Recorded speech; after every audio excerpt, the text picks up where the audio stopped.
നമസ്കാരം. ജീവൻ ടി വിയുടെ എല്ലാ പ്രിയപ്പെട്ട പ്രേക്ഷകർക്കും ലീഡർ സ്പീക്കിംഗ് എന്നുള്ള ഈ പരിപാടിയിലേക്ക് ഹൃദ്യമായ സ്വാഗതം. ഇന്ന് നമ്മളോടൊപ്പമുള്ളത് കേരളത്തിൻ്റെ രാഷ്ട്രീയ കലാ സാംസ്കാരിക മേഖലകളിലെ നിറസാന്നിധ്യമായ ശ്രീമതി ശോഭന ജോർജ്. കേരളത്തിൻ്റെ രാഷ്ട്രീയ സാമൂഹ്യ സാംസ്കാരിക മേഖലകളിൽ സജീവ സാന്നിധ്യമാണ് ശ്രീമതി ശോഭന ജോർജ്. KM ജോർജിൻ്റെയും തങ്കമ്മ ജോർജിൻ്റെയും മകളായി ചെങ്ങന്നൂരിലാണ് ശോഭന ജോർജിൻ്റെ ജനനം. അഖില കേരള ബാലജന സഖ്യത്തിൻ്റെ ആദ്യ വനിതാ പ്രസിഡന്റ്, യൂത്ത് കോൺഗ്രസ് ആദ്യ വനിതാ ജനറൽ സെക്രട്ടറി, ചെങ്ങന്നൂർ മണ്ഡലത്തിൽ തുടർച്ചയായി 3 തവണ ജയിച്ച ഏക വനിതാ നിയമസഭാംഗം, ഖാദി ബോർഡിൽ ചെയർപേഴ്സണായി നിയമിതയാകുന്ന ആദ്യ വനിത, ഔഷധിയുടെ ആദ്യ വനിതാ ചെയർപേഴ്സൺ.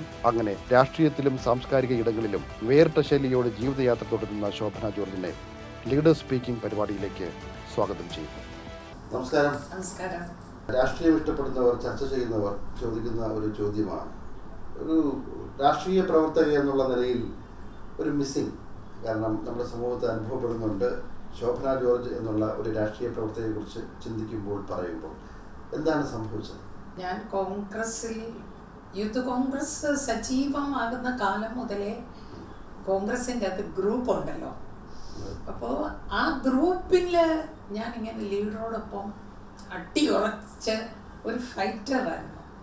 എനിക്കൊട്ടും സഹിക്കത്തില്ല ലീഡറെ കൊച്ചാക്കി ആരെങ്കിലും സംസാരിക്കുമോ, അങ്ങനെ എന്തെങ്കിലും ഉണ്ടായാൽ ഞാൻ ഉടനെ ചാടി വീഴും. ഞാൻ പലരും മൗനമായിട്ടിരിക്കുമ്പോഴും ഞാൻ അവർക്കൊക്കെ മറുപടി പറയാനും മാത്രം ഞാൻ വലിയ ആളായിട്ടല്ല, പക്ഷേ എന്നെ കൊണ്ട് പറ്റുന്ന പോലെ ഞാൻ ഫൈറ്റ് ചെയ്യുമായിരുന്നു. ഇപ്പം നേരെ തിരിച്ചാണ്. വിവാദങ്ങളില്ല. വിവാദങ്ങൾ ഉണ്ടെങ്കിൽ മാത്രമേ സമൂഹത്തിൽ പിടിച്ചു നിൽക്കാൻ പറ്റുള്ളൂ എന്ന് പറയുന്ന ഒരു കാലഘട്ടമായി ഇപ്പോഴുള്ളത്. നെഗറ്റീവ് ആയാലും പോസിറ്റീവ് ആയാലും ലൈവ് ആയിരിക്കണം എന്നാണ്. സെലിബ്രിറ്റീസ് ആയാലും പൊളിറ്റീഷ്യൻസ് ആയാലും ഏത് രംഗത്തുള്ളവരായാലും എങ്ങനെ വിവാദം ഉണ്ടാക്കിയാലും വേണ്ടില്ല, ലൈവായിട്ട് നിൽക്കാം. അതാണ് അത്ര ഒരു കാലഘട്ടം ആകുന്നത് കൊണ്ടാവാം ശോഭന ജോർജിൻ്റെ ഒരു ആബ്സെൻസ് ഫീൽ ചെയ്യുന്നു എന്ന് പറയുന്നത്.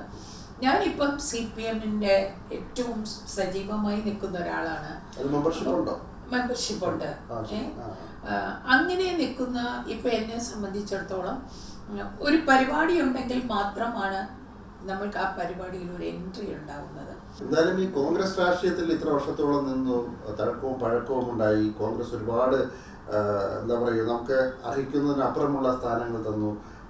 3 തവണ ജനപ്രതിനിധിയായി വന്നു, അതും തുടർച്ചയായി വന്നു, ചെങ്ങന്നൂരിനെ പ്രതിനിധീകരിച്ചു. പക്ഷെ അവിടെ നിന്നൊക്കെ ഒന്നും മാറി ചിന്തിക്കാനുള്ള ആ ഒരു പ്രേരണയോ അല്ലെങ്കിൽ ആ ഒരു തീരുമാനം എങ്ങനെയാണ്, എപ്പോഴാണ് ഉണ്ടായത്? ഇപ്പം ഈ കോൺഗ്രസ്സിൽ ഒരേ നിയോജക മണ്ഡലത്തിൽ 3 പ്രാവശ്യം ജയിച്ച ഒരു വനിത എന്ന് പറയുന്നത് ഞാൻ മാത്രമേ ഉള്ളൂ. കേരളത്തിൽ 5 വനിതകൾ മാത്രമേ ഉള്ളൂ. ഒരേ കോൺസ്റ്റിറ്റ്യുവൻസിയിൽ 3 പ്രാവശ്യം അടുപ്പിച്ച് ജയിച്ചിട്ടുള്ളത് 5 വനിതകളേ ഉള്ളൂ. അതിലൊരാളാണ് ഞാൻ. എന്നാലും കോൺഗ്രസ് രാഷ്ട്രീയത്തിൽ അടിയുറച്ച് നിന്നിരുന്നുവെങ്കിൽ ഇപ്പോൾ എനിക്ക് തോന്നുന്നു ഇപ്പൊ ഞാൻ സംസാരിക്കുന്നത് ഒരു മന്ത്രിയോടായിരിക്കാം എന്ന് നമ്മുടെ പ്രേക്ഷകർ ഒരുപക്ഷെ അങ്ങനെ ചിന്തിക്കുന്നുണ്ടാവും. ഒരുപാട് പേര് അങ്ങനെ പറയും, അയ്യോ ഇതിൽ നിന്നിരുന്നെങ്കിൽ. അങ്ങനെയൊന്നും രാഷ്ട്രീയത്തില്ല, അങ്ങനെ ഒരു കാര്യമേ ഇല്ല. അങ്ങനെ കിട്ടാനായിരുന്നുവെങ്കിൽ ഇതിന് 2001 ഞാനായിരുന്നില്ലേ സീനിയർ, എന്തായിരുന്നു എനിക്ക് തരാതിരുന്നത്? 94 പഴയ MLA-മാരെല്ലാം പോയി, പഴയ മന്ത്രിമാർ പോയി, പുതിയ മന്ത്രിമാർ വരുന്നു. അങ്ങനെ ആയപ്പം MD പത്മയ്ക്ക് പകരം ശോഭന ജോർജിൻ്റെ പേര് കൺസിഡർ ചെയ്യുന്നു എന്ന് പറഞ്ഞു. എന്താ ആവാതിരുന്നത്? നമ്മൾ MLA ആയിരുന്നപ്പോൾ നമുക്ക് കിട്ടാതെ പോയ കാര്യങ്ങളൊക്കെ നമ്മൾ MLA പോലും ആകാതിരുന്നപ്പോൾ നമുക്ക് കിട്ടും എന്ന് നമ്മൾ വിചാരിക്കേണ്ട. കോൺഗ്രസിൻ്റെ എല്ലാ നേതാക്കന്മാരും പഴയതുപോലെ തന്നെയാണ്. എനിക്കവരും അവർക്ക് ഞാനും. അതിലെ ഭൂരിപക്ഷം പേർക്കും അറിയാം ഞാൻ എന്തുകൊണ്ട് ഇങ്ങനെ ഒരു തീരുമാനം എടുത്തു എന്ന്.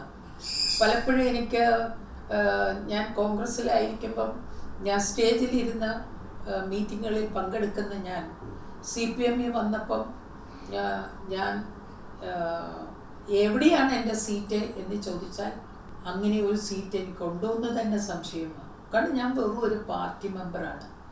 പക്ഷേ അതല്ല രാഷ്ട്രീയം, അതല്ല അതിലെ ഒരു ശരി. ഞാൻ ഖാദി ബോർഡിൻ്റെ വൈസ് ചെയർമാനായി. 64 വർഷത്തിനിടയിൽ ആദ്യമായിട്ടാണ് ഒരു വനിത ഖാദി ബോർഡിൻ്റെ വൈസ് ചെയർമാനാകുന്നത്. 84 വർഷക്കാലത്തെ ചരിത്രത്തിൽ ആദ്യമായിട്ടാണ് ഔഷധി ഒരു വനിതാ ചെയർപേഴ്സൺ ഉണ്ടാകുന്നത്. അതൊക്കെ എന്നിൽ പാർട്ടി അർപ്പിച്ചൊരു വിശ്വാസമാണ്.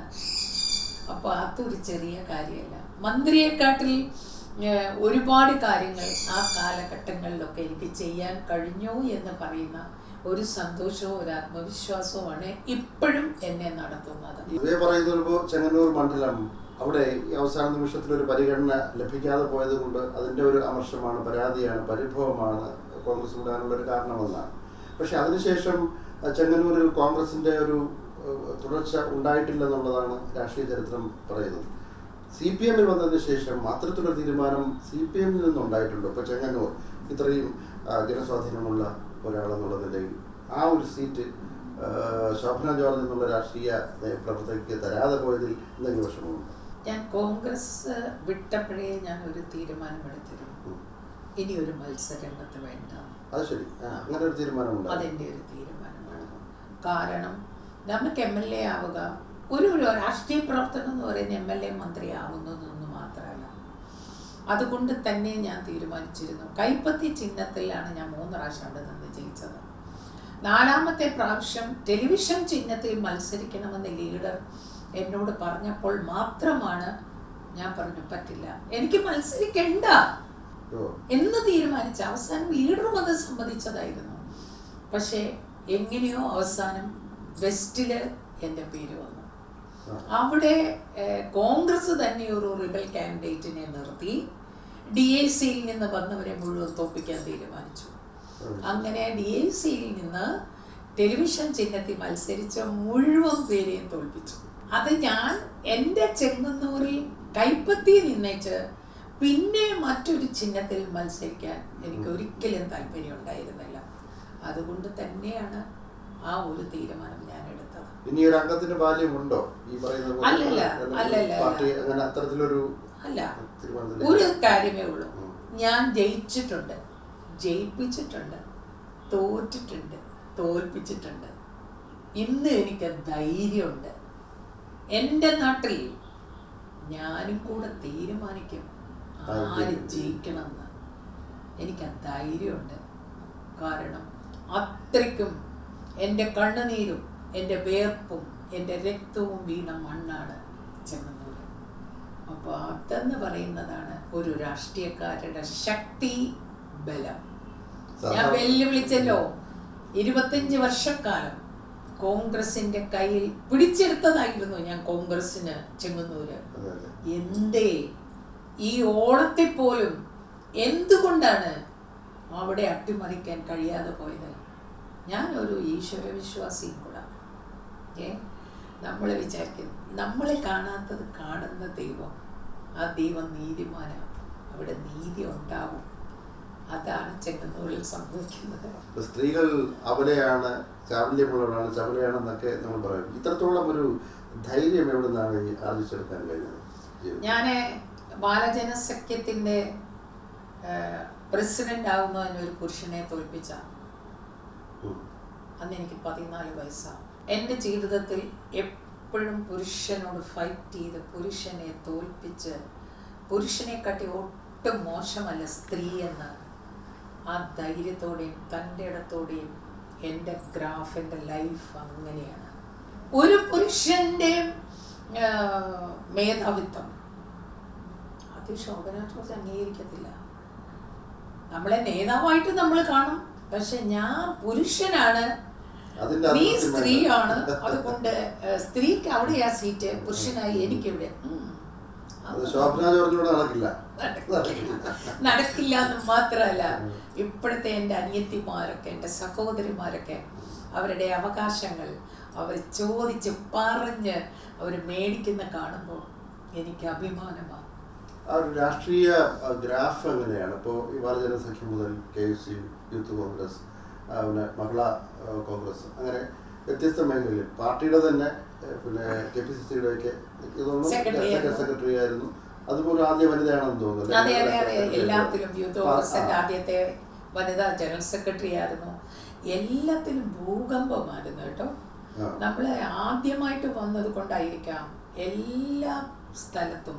പിന്നെ അന്നൊരു ധാരണയുണ്ടായിരുന്നു, ഒരു സ്ത്രീയെ തകർക്കണമെങ്കിൽ അപവാദം പറഞ്ഞാൽ മതിയെന്നാണ്. ഞാനതിനെ പുല്ലുപോലെ വെച്ചിട്ടുള്ളൂ. അപവാദം പറയാൻ യോഗ്യത നിനക്കെന്താടാ? നിനക്കെന്താണ്?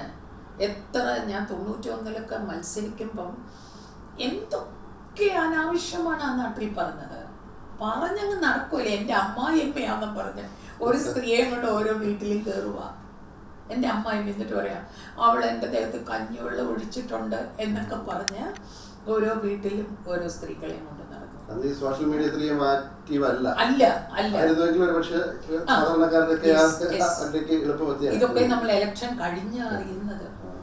പക്ഷേ ഓരോ പ്രാവശ്യവും അത്തരം വിവാദങ്ങൾ പറയും തോറും അവിടുത്തെ ആൾക്കാര് എനിക്ക് വോട്ട് ചെയ്യുന്ന നമ്പർ കൂടിയതേ ഉള്ളൂ. അതുകൊണ്ടാണ് ഞാൻ ഈ രാഷ്ട്രീയ പ്രവർത്തനത്തിനിടയിൽ മനസ്സിനെ ഏറ്റവും കൂടുതൽ വേദനിപ്പിച്ച ഒരു സംഭവം എന്തായിരിക്കും? ഒരു സംഭവമല്ല, സംഭവങ്ങളുടെ പരമ്പര. അതിലാണ് ഞാൻ പർപ്പസ്ഫുള്ളി ആ വാക്ക് വെച്ചത്. ഏറ്റവും കൂടുതൽ ഞാൻ ഒരിക്കലും പ്രതീക്ഷിക്കാത്തതാണ് എൻ്റെ പേരിൽ AK ആന്റണി ഗവൺമെന്റ് എടുത്ത കേസ്. അതെ അതെ, ഒരു ഫോട്ടോസ്റ്റാറ്റ് പേപ്പർ, ഒരു ഒറിജിനൽ പേപ്പർ പോലുമല്ല, അതിന് സീലില്ല, ഒപ്പില്ല, ഇല്ല, ഫ്രെമില്ല, ഒന്നുമില്ലാത്തൊരു ആ പേപ്പറും വെച്ചോണ്ട് എന്നെ അറസ്റ്റ് ചെയ്യാൻ ഉത്തരവിടുക എന്നൊക്കെ പറഞ്ഞാൽ, അതിൻ്റെ പേരിൽ പാർട്ടിയിൽ നിന്ന് എന്നെ പുറത്താക്കുക എന്ന് പറഞ്ഞാൽ, അന്ന് കോൺഗ്രസിൻ്റെ ഏറ്റവും സീനിയർ, അഭിമാനത്തോടെ കോൺഗ്രസ് പ്രൊജക്റ്റ് ചെയ്യുന്ന ഒരു വനിതാ MLA ആണ് ഞാൻ. എൻ്റെ മുഖ്യമന്ത്രി എനിക്കെതിരെ, അതും AK ആന്റണി. ഞാൻ ഏറ്റവും കൂടുതൽ ഞാൻ ശരിക്കും AK ആന്റണിയും വയലാർച്ചയും കൂടെ പ്രസിഡന്റ് സ്ഥാനത്തേക്ക് മത്സരിക്കുമ്പോൾ അന്ന് ലീഡർ പറഞ്ഞു നമ്മുടെ സ്ഥാനാർത്ഥി വയലാർച്ചയാണെന്ന്. പക്ഷെ ഞാൻ വോട്ട് ചെയ്തത് AK ആന്റണിക്ക്. ഐ ഗ്രൂപ്പിൽ നിന്നുണ്ട്. അറിയാത്തവരുണ്ടോന്ന് അറിഞ്ഞുകൂടാ. ലീഡർ എന്നെ വിളിച്ച് ചോദിച്ചു, ദേഷ്യപ്പെട്ട് ചോദിച്ചു, കുട്ടിയാണോ ഈ കൂട്ടത്തിലെ ചതിവ് കാണിച്ചതിലെ ഒരാൾ? ലീഡർ ചോദിച്ചു. ഞാൻ കുറേ സമയം മിണ്ടാതെ അങ്ങനെ നിന്നു. ശരിയാണോ ചെയ്തത് എന്ന് ചോദിച്ചു. അതിന് എനിക്ക് മറുപടിയില്ല. കാരണം ഒരു ഗ്രൂപ്പിൽ നിന്നിട്ട് കാരണം ഞാൻ പറഞ്ഞു വന്നത് അത്ര വിശ്വാസവും സ്നേഹവും ബഹുമാനവുമാണ് AK ആന്റണി എന്ന് പറയുന്ന നേതാവിനോട് എനിക്കുണ്ടായിരുന്നത്. ഞാൻ ഫൈറ്റ് ചെയ്യും ലീഡർക്ക് വേണ്ടിയിട്ട്, അത് വേറെ കാര്യം. പക്ഷെ എൻ്റെ ഉള്ളിൽ അദ്ദേഹത്തിനുള്ള സ്ഥാനം ഭയങ്കര വലുതായിരുന്നു. അദ്ദേഹം ഒരിക്കലും ചെയ്യത്തില്ല എന്ന് വിചാരിച്ചിടത്താണ് തെറ്റിയത്. അതെന്ന് പറയുന്നത്, അത് എൻ്റെ മോടെ ജീവിതം തകർത്തു. എൻ്റെ ഹസ്ബൻഡും എൻ്റെ സഹോദരങ്ങളും എൻ്റെ മാതാപിതാക്കൾ എനിക്ക് പറഞ്ഞ തീരത്തില്ല. എൻ്റെ മാതാപിതാക്കൾ എന്നോട്, പപ്പായും എൻ്റെ മമ്മി എന്നോട് പറയാം, AK ആന്റണി കള്ളം പറയൂ. അപ്പം അതിൻ്റെ അർത്ഥം അവരുടെ മോള് കള്ളം പറയും, AK ആന്റണി പറയുമോ എന്ന്. അങ്ങനെയായിരുന്നു എൻ്റെ വീട്ടിൽ അദ്ദേഹം. പക്ഷെ പിന്നെ കോടതി പറഞ്ഞ എന്താണെന്നറിയാമോ? ഇല്ലാത്ത പൂച്ചയെ ഇരുട്ടുള്ള മുറിയിൽ തപ്പുന്നതിന് തുല്യമാണ് ഈ കേസ്. പക്ഷെ അപ്പോഴത്തേക്കും കാലങ്ങൾ എത്ര കടന്നു പോയി, എന്തെല്ലാം അനുഭവിച്ചു, എവിടെല്ലാം അവഗണിക്കപ്പെട്ടു, എവിടെല്ലാം അപമാനിതയായി. അതെനിക്ക് എപ്പോഴും എൻ്റെ മരണം വരെ എന്തിനാണ് എനിക്കിപ്പോഴും അറിഞ്ഞുകൂടാ. അതെന്താണ്, എന്തിനാണ് എന്നെ ഒന്നാം പ്രതിയാക്കിയത് എനിക്കറിയില്ല. അതാണ് എൻ്റെ ഏറ്റവും വലിയ സങ്കടം. രാഷ്ട്രീയ ജീവിതത്തിലെയും പൊതുജീവിതത്തിലെയും എല്ലാം. പിന്നെ DICയിൽ നിന്ന് തിരിച്ചു വന്ന് എല്ലാവരും കോൺഗ്രസിലേക്ക് വരാനായിട്ട് അങ്ങനെ ഒരു ധാരണ. സ്വന്തം ഇഷ്ടപ്രകാരം പോയതാണോ? ലീഡർ പോയി, നമ്മളും പോയി. അതാണ്, ലീഡറാണ് നമ്മുടെ സൂപ്പർ നായകൻ. ലീഡർ പോയി, നമ്മളും പോയി. എന്നിട്ട് തിരിച്ച് കോൺഗ്രസിലേക്ക് വരാനായിട്ട് തീരുമാനമായി. മെമ്പർഷിപ്പ് എല്ലാവർക്കും കൊടുക്കാൻ തീരുമാനമായി. ഞങ്ങൾ 9 MLA-മാരായിരുന്നു. 8 പേർക്കും മെമ്പർഷിപ്പ് കൊടുത്തു. രമേശ് ചെന്നിത്തല 10 വർഷം KPCCയുടെ പ്രസിഡന്റായിരുന്നു. ആ 10 വർഷവും എനിക്ക് മെമ്പർഷിപ്പ് തന്നില്ല. പോയവർക്ക് പരാതി ഉണ്ടായിരുന്നില്ല. പോയവർക്കെല്ലാം കിട്ടി. അവരുടെ ഒപ്പം നിന്ന ഒരാളിനെ അവോയ്ഡ് ചെയ്തപ്പോ അവഗണിച്ചപ്പോ അത് പരാതി ഉണ്ടായിരുന്നില്ല. അല്ല, അവരെന്താ പരാതി പറയാനാ? അന്ന് KPCC പ്രസിഡന്റ് ശ്രീ രമേശ് ചെന്നിത്തലയായിരുന്നു. രമേശ് ജിയുമായിട്ട് ഇന്നും കാണുമ്പോൾ ആ സ്നേഹ ബഹുമാനത്തിനൊന്നും ഒരു കുറവുമില്ല. പക്ഷെ എനിക്ക് അദ്ദേഹം മെമ്പർഷിപ്പ് തന്നില്ല. ഞാൻ ചെല്ലുമ്പം ഇല്ലെന്ന് പറയും, ആളില്ലാന്ന് പറയും. പിന്നെ നമ്മൾ ചെല്ലാതായി. അതായിരുന്നു 10 വർഷം കോൺഗ്രസിൻ്റെ ഒരു മെമ്പർഷിപ്പ് പോലും ഇല്ലാതെ പുറത്ത് നിന്ന ഒരാളാണ് ഞാൻ. ഈ പാർട്ടിയിലുള്ള എല്ലാവർക്കും അറിയാം. അതുകൊണ്ട് തന്നെയാണ് നമ്മൾ ചോദിക്കില്ലേ, നിങ്ങൾ എന്നെ കമ്മ്യൂണിസ്റ്റാക്കി എന്ന് പറയുന്ന പോലെ ശോഭന ജോർജ് എങ്ങനെ ഒരു കമ്മ്യൂണിസ്റ്റുകാരി ആയി എന്ന് എന്നോടൊരു കോൺഗ്രസ്സുകാരും ചോദിക്കത്തില്ല. ഒരു ജനപ്രതിനിധി എന്നുള്ള നിലയിൽ നിയമസഭയിൽ ഒരുപാട് പോരാട്ടങ്ങൾ കാഴ്ചവെച്ചിട്ടുള്ള ഒരു അപൂർവ വനിതകളിൽ ഒരാളാണ്. എന്തൊക്കെയായിരുന്നു നിർണായകമായിട്ടുള്ള ഇടപെടലുകൾ നിയമസഭയിൽ?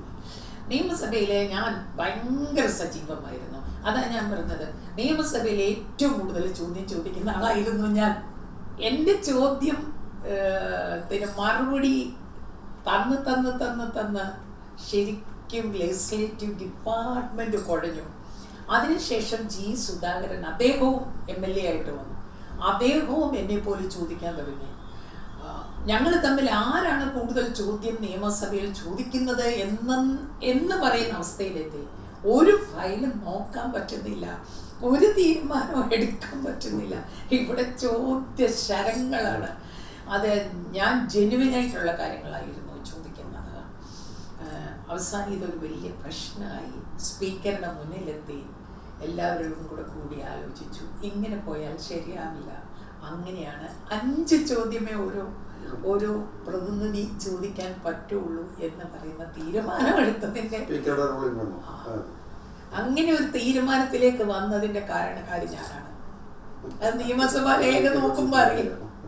കാരണം ഞാൻ അത്ര സജീവമായിരുന്നു. ഞാൻ പ്രൈവറ്റ് ബില്ല്, ഏറ്റവും കൂടുതൽ പ്രൈവറ്റ് ബില്ല് നിയമസഭയിൽ ആ കാലത്ത് അവതരിപ്പിച്ചത് മുരളിയായിരുന്നു. മുരളി മരിച്ചുപോയി. അത് കഴിഞ്ഞ് ഞാനായിരുന്നു. അതുപോലെ എല്ലാ കാര്യങ്ങളിലും ഞാൻ ഇന്ന് ഓർക്കും. അടിയന്തര പ്രമേയം എന്ന സ്ത്രീകൾക്കെതിരെ അടിയന്തര പ്രമേയം EK നയനാർ സഖാവായിരുന്നു മുഖ്യമന്ത്രി. അന്ന് ഞാൻ വെല്ലിക്കേറി സ്പീക്കറുടെ ചേംബർ ചാടി. അപ്പോൾ എന്നെ തീരുമാനിച്ചു സസ്പെൻഡ് ചെയ്യണമെന്ന്. അന്ന് സഖാവും പറഞ്ഞു, ഓളല്ലേ വിട്ടുകാരാ, ഹസ്ബൻഡ് ചെയ്യേണ്ടെന്ന് പറഞ്ഞു. അങ്ങനെ അദ്ദേഹത്തിന് എന്നോട് ഒരു വലിയ വാത്സല്യവും ഉണ്ടായിരുന്നു. നിയമസഭയിൽ തന്നെ KSRTC-യുമായി ബന്ധപ്പെട്ട് ചില റിഫോംസ് ഒക്കെ കൊണ്ടുവരാൻ ശ്രമം നടത്തിയിട്ട് വനിതാ കണ്ടക്ടർമാര് നിയമസഭയിൽ വനിതാ കണ്ടക്ടർ വേണമെന്ന് പറഞ്ഞ് നിയമസഭയിൽ സബ്മിഷൻ തന്നെ അവതരിപ്പിക്കുകയും അത് അന്നത് പിന്നെ നടപ്പിലാക്കാമെന്ന് R. ബാലകൃഷ്ണ പിള്ളയായിരുന്നു. അതുപോലെ വാനരന്മാർക്ക് ചോറ് കൊടുക്കുന്നത് അന്ന് ദേവസ്വത്തിന്റെ ചാർജൂടുള്ള പത്മരാജൻ സാറായിരുന്നു. അദ്ദേഹത്തിനോട് ഞാൻ പറഞ്ഞു, വാനരന്മാര് ദേവന്മാരാണ്, അവര് പട്ടിണി കിടന്ന് മരിച്ചാൽ നമ്മുടെ കുലം നശിക്കും എന്നെല്ലാം പറഞ്ഞ്. അങ്ങനെയാണ് ഈ വാനരന്മാർക്ക് ഒരു നേരം ചോറ് കൊടുക്കാനുള്ള ഫണ്ട് മാറ്റിവെക്കുന്നത്. പത്മരാജൻ സാറ് ധനകാര്യമന്ത്രി ദേവസ്വവും കൂടെ കൈകാര്യം ചെയ്യുന്ന സമയത്തുള്ളതാണ്. ഇപ്പോഴും അമ്പലങ്ങളിൽ വാനരന്മാർക്ക് ചോറ് കൊടുക്കുന്നുണ്ട്. നല്ലൊരു കലാപ്രേമിയാണ്, ആസ്വാദകയാണ്, അത്യാവശ്യം പാടുകയൊക്കെ ചെയ്യുമെന്നാണ് അറിഞ്ഞിട്ടുള്ളത്. സിനിമയിൽ നല്ല കമ്പമുണ്ടായിരുന്നു. അങ്ങനെ ഒരു ശ്രമം നടത്തിയിട്ടുണ്ട്. വലിയ വിജയങ്ങൾ അല്ലെങ്കിൽ പോലും നല്ലൊരു കോൺട്രിബ്യൂഷൻ സിനിമയ്ക്ക് വേണ്ടി കൊടുക്കാനൊക്കെ കഴിഞ്ഞിട്ടുണ്ട്. എന്താണ് അതിന്റെ ഒരു? ഞാൻ പ്രതീക്ഷയോടെ എന്ന് പറയുന്ന ഒരു ഫിലിമാണ് എടുത്തത്. അതായത് ചൈൽഡ് ലേബർ പ്രൊഹിബിഷൻ ആക്ട് അല്ല വേണ്ടത്, ചൈൽഡ് ലേബർ പ്രൊട്ടക്ഷൻ ആക്ട് ആണ് വേണ്ടത്. അതായിരുന്നു എൻ്റെ ഡിമാൻഡ്, എൻ്റെ പ്രമേയം അതായിരുന്നു. കാരണം ഒരു വീട്ടിലൊരു കുട്ടിയുണ്ടെങ്കിൽ 10 വീട്ടിൽ പേപ്പർ ഇട്ടാൽ അല്ലെങ്കിൽ ഒരു പാല് 10 വീട്ടിൽ കൊണ്ടു കൊടുത്താൽ ചെയ്യാൻ പറ്റുന്ന ലളിതമായ ജോലികൾ ചെയ്താൽ രണ്ട് കാര്യമുണ്ടാകും. ഉത്തരവാദിത്തമുള്ള ഒരു ആളായിട്ട് അവൻ മാറും. ആ കുടുംബത്തിന് ചെറിയ വരുമാനം അവൻ്റെ പഠിത്തത്തിനും വീടിനും പ്രയോജനമാകും. ചിലരുണ്ട് അത് ചൂഷണം ചെയ്യുന്നത്. കുഞ്ഞുങ്ങളെ കൊണ്ട് ജോലി ചെയ്യിപ്പിക്കാൻ പറ്റാത്ത പോലെയുള്ള, നമ്മൾ പലയിടത്തും കണ്ടിട്ടില്ലേ, പല ഹോട്ടലുകളിലൊക്കെ ചെല്ലുമ്പം വളരെ ഷാബിയായിട്ടുള്ള ഡ്രസ്സും ഒക്കെ ഇട്ട് കണ്ണുകളിലെ ആ ദയനീയത കാണുമ്പോൾ നമുക്ക് ഹൃദയം പൊട്ടും.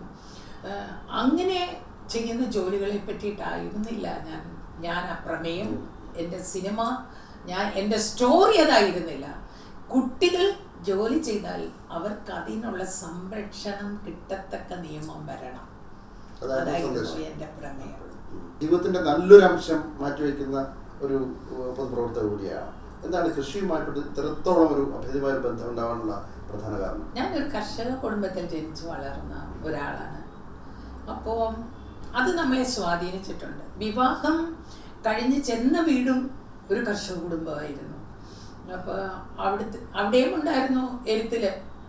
എന്താ എരുത്തിലിന് എന്താ പറയാ, പശുത്തൊഴുത്ത്. അവിടെയും പശുവും പശുത്തൊഴുത്തും ചാണകവും തുറുവും വൈക്കോലും, പിന്നെ അതുപോലെ ഈ കപ്പ സീസൺ ആവുന്ന ഉടനെ കപ്പയെല്ലാം കൊണ്ടുവന്ന് എല്ലാവരും കൂടെ അരിഞ്ഞ് അത് പുഴുങ്ങി, നെല്ലാവുമ്പോൾ നെല്ലെല്ലാം കൊയ്ത് നമ്മുടെ പത്തായങ്ങളിൽ നിറച്ച്, അതായത് ഒരു സീസൺ ആവുന്നതോടെ അടുത്ത സീസൺ വരെയുള്ള ചേനയാണെങ്കിൽ ഞാൻ വിചാരിക്കും എന്തുമാത്രം ചേനയാണ് പത്തായത്തിൻ്റെ അടിയിൽ സൂക്ഷിക്കുന്നത്. ചേന, കാച്ചില്, ചേമ്പ്. അപ്പോൾ ഒരു വീട്ടില് വേണ്ടതെല്ലാം തന്നെ, അത്യാവശ്യമുള്ളതെല്ലാം നമ്മുടെ വീട്ടിൽ തന്നെ ഉണ്ടാകും. പിന്നെ എൻ്റെ മമ്മി വെളിയിലോട്ട് ഇറങ്ങിയാൽ, ഞാൻ ചെങ്ങന്നൂരിലെ എൻ്റെ വീട്ടിൽ ഞാൻ ജനിച്ചു വളർന്ന കാര്യമാണ് ഞാൻ പറയുന്നത്. അവിടെ നോക്കുന്നുണ്ടെങ്കിൽ ചീരക്കമ്പ് കാണും, അല്ലെ ഓമയ്ക്ക കാണും, മുരിങ്ങയ്ക്ക കാണും എന്ന് വേണ്ടതെല്ലാം. അല്ലാതെ പച്ചക്കറിക്കാരനെ കാത്തിരിക്കുന്ന ഒരു ബാല്യവും കൗമാരവും ഒന്നും എനിക്കുണ്ടായിരുന്നതേ ഇല്ല. എന്തെങ്കിലും ഒരു വിഷൻ അല്ലെങ്കിൽ ആ വിഷൻ അനുസരിച്ചിട്ടുള്ളൊരു മിഷൻ അത് മനസ്സിൽ ഉണ്ടോ ഇനി? എൻ്റെ ചെങ്ങന്നൂരിൽ മിഷൻ എന്ന് പറയുന്ന ഒരു സ്ഥാപനമുണ്ട്. 2015 ലോകത്തിലേക്കും ഏറ്റവും വലിയ മനുഷ്യ ക്രിസ്മസ് ട്രീയുടെ ഗിന്നസ് വേൾഡ് റെക്കോർഡ് ഹോൾഡർ ഞാനും മിഷൻ ചെങ്ങന്നൂരുമാണ്. ആ Guinness world record mission Chengannur Shobhana ജോർജാണ്. 11 വർഷമായിട്ടും ആർക്കും അത് ബ്രേക്ക് ചെയ്യാൻ പറ്റിയിട്ടില്ല. എത്ര പേരാണ് അതിന്? 427 പേര്. ഗോണ്ടുറാസ് എന്ന് പറയുന്ന രാജ്യത്തു നിന്നാണ് ഞങ്ങൾ അത് ബ്രേക്ക് ചെയ്ത് 427 പേര് ഞങ്ങളിവിടെ വന്നത്. അതിൽ 7 വയസ്സല്ല, നാട്ടിൽ പിടിക്കുന്ന കുഞ്ഞു മുതൽ 90 വയസ്സുള്ളവരെ, അമ്മമാര് വരെ അതിൻ്റെ അകത്ത് പങ്കാളികളായി. അല്ല, ഓണത്തിനാണെങ്കിലും ഓണത്തിൻ്റെതായ പരിപാടികൾ ഉണ്ടാവും. ഞാൻ എപ്പോഴും സ്ത്രീകളോട് ഞാൻ പറയുന്ന ഒരു കാര്യം, എൻ്റെ സഹോദരിമാരോട്, നമുക്ക് വേണ്ടി ആരും വാതിൽ തുറന്നു തരത്തില്ല. നമുക്ക് വേണ്ടി ആരും പുഷ്പങ്ങൾ വിതറിയ പാത നമുക്ക് തരത്തില്ല. നമ്മൾ ഫൈറ്റ് ചെയ്തത് നേടാൻ കഴിയണം. നമ്മുടെ സന്തോഷം നമ്മൾ ഉണ്ടാക്കുന്നതാണ്. ബാക്കിയൊക്കെ മൈൻഡ് ചെയ്യരുത്. ജീവിതം ഒന്നേ ഉള്ളൂ, അതിൽ പങ്ക് നമുക്കും വേണം. എല്ലാം മാറ്റി വെച്ചിട്ട് സന്തോഷിക്കാമെന്ന് വിചാരിച്ചാൽ ഒരു സ്ത്രീക്ക് പ്രത്യേകിച്ച് സന്തോഷിക്കാൻ അവസരം ഉണ്ടാകത്തില്ല. അതുകൊണ്ട് നിങ്ങളുടെ സന്തോഷം നിങ്ങൾ കണ്ടെത്തി ഏതൊക്കെ മേഖലകളിൽ നിങ്ങൾക്ക് ആക്റ്റീവാകാം, നിങ്ങളുടെ സാന്നിധ്യം, നിങ്ങളുടെ സംഭാവന, നിങ്ങളുടെ സേവനം എല്ലാം ചെയ്യാൻ പറ്റുമോ, അത് ചെറുതാണെങ്കിലും വലുതാണെങ്കിലും ചെയ്ത് സന്തോഷമായിട്ടിരിക്കണം. ഇത്രത്തോളം ഇൻട്രസ്റ്റിംഗ് ആയിട്ടുള്ളൊരു അനുഭവം, അതും അഭിമുഖത്തിൻ്റെ ഒരു അനുഭവം, സുഖമുള്ള, നന്മയുള്ള, നൈർമല്യമുള്ള വാക്കുകൾ നമ്മുടെ ജീവൻ TV പ്രേക്ഷകർക്ക് വേണ്ടി സമ്മാനിച്ച ശ്രീമതി ശോഭന ജോർജിന് 1000 ആശംസകൾ ഈ ഒരു അവസരത്തിൽ നേരുകയാണ്. ജീവൻ TVയുടെ പ്രേക്ഷകർക്കും എല്ലാവർക്കും എൻ്റെ ഹൃദയം നിറഞ്ഞ ആശംസകൾ.